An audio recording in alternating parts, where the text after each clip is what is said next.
ខ្ញុំអត់ដឹងថាអ្នកទាំងអស់គ្នាធ្វើខុសឬក៏សាងកំហុសតូចឬក៏ធំប៉ុណ្ណាខ្ញុំអត់ដឹងទេប៉ុន្តែបើឥឡូវហ្នឹងបើអ្នកទាំងអស់គ្នាកំពុងតែសោកស្ដាយកំពុងតែបន្ទោសខ្លួនឯងកំពុងតែបាក់ទឹកចិត្តកំពុងតែមានវិបដិសារីសូមស្ដាប់ខ្ញុំបន្តិចនៅពេលដែលយើងខុសយើងបន្ទោសខ្លួនឯងយើងសោកស្ដាយយើងមានវិបដិសារី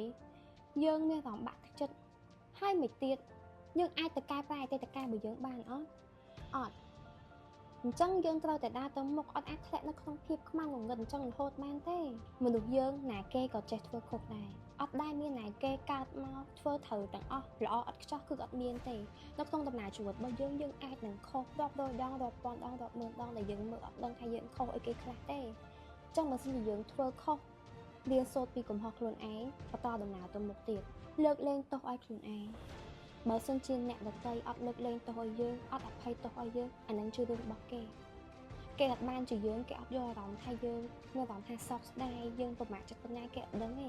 នៅពេលដែលគេខឹងយើងគេស្អប់យើងគេបន្ទោសយើងគេស្ដីយើងហើយគឺហើយឯងគេនិយាយនៅពេលខឹងគេអត់បានចាប់អារម្មណ៍ថាសំដីដែលគេថាយើងធ្វើយើងឈឺចាប់ប៉ុណ្ណាគេអត់បានដឹងទេសួរថាគេយកអារម្មណ៍យើងអត់គេអត់យល់ទេអ្នកនរគ្នាអញ្ចឹងលើកលែងទោសឲ្យខ្លួនឯងអនុញ្ញាតឲ្យខ្លួនឯងចាប់ផ្ដើមជីវិតមួយដែលថ្មីខ្លះជាមនុស្សថ្មីដែលល្អជាងមុនបើយើងដឹងថាខ្លួនឯងធ្វើខុសហើយត្រូវតែកែប្រែកំហុសនៅអ្វីដែលយើងធ្វើជៀសវាងឲ្យការពារប្រឈប់ខ្លួនឯងកុំឲ្យធ្វើខុសរឿងដែលដដែលទៀតផ្ដល់ឱកាសឲ្យខ្លួនឯងចាប់ផ្ដើមជីវិតមួយដែលថ្មីជីវិតរបស់យើងនៅវែងឆ្ងាយអញ្ចឹងកុំបោះបង់ខ្លួនឯងដោយសារតែអតីតកាលមិនល្អដោះលែងវាហើយយើងដើរទៅមុខ